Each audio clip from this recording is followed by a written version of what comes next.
So here we are in the events calendars page. And what I wanted to show you how to do in this video is just how to actually post an event here to the event calendar.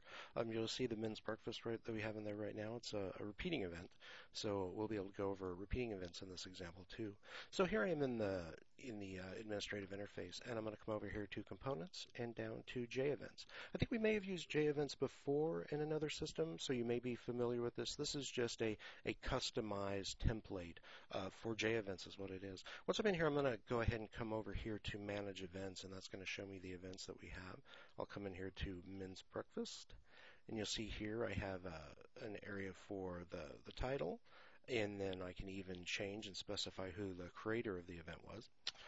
Categories, all of the categories will show up out here, so you can feel free to give the events different categories if you like.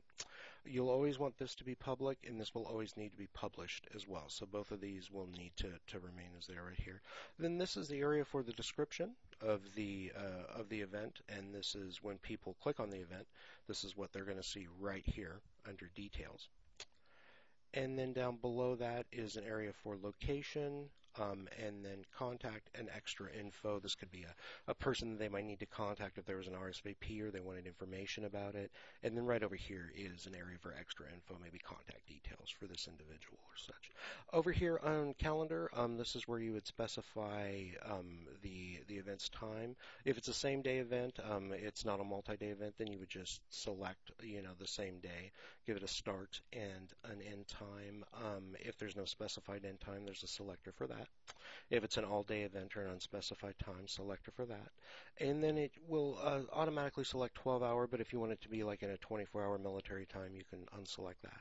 And down below here, it's been repeated, but as you can see, in this particular instance, you've got it repeated monthly, and it's repeated on the last Friday of the fourth week, but there's no way for us to actually say the very last Friday of the month, because sometimes in this event, that last Friday is going to be on week 5. And so this is the one instance in this system where you would need to put in this repeating event manually. Otherwise, pretty direct. You can repeat it every 1 month or multiple months. You can repeat it until a certain day, or repeat the repeat count could just be, we're going to repeat it 5 times and then that's it. Don't repeat it anymore.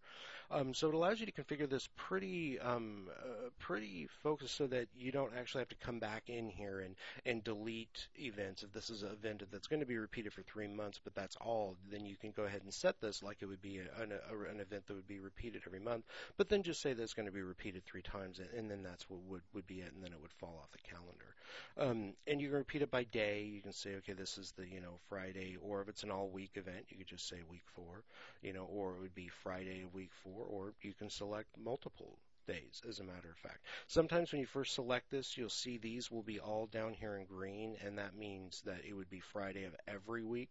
So you'll want to come down here, and like if this is like the Friday of week 3, then you would come down here and you would select week 3. It would be the 3rd Friday. So that's how that works. Very simple, direct and to the point. As these change, you'll see here if you go yearly, it's just going to ask you for what day it was. Simple as that. Monthly and then weekly, we'll just say which if you're gonna have a repeat every week, what days is it going to repeat on?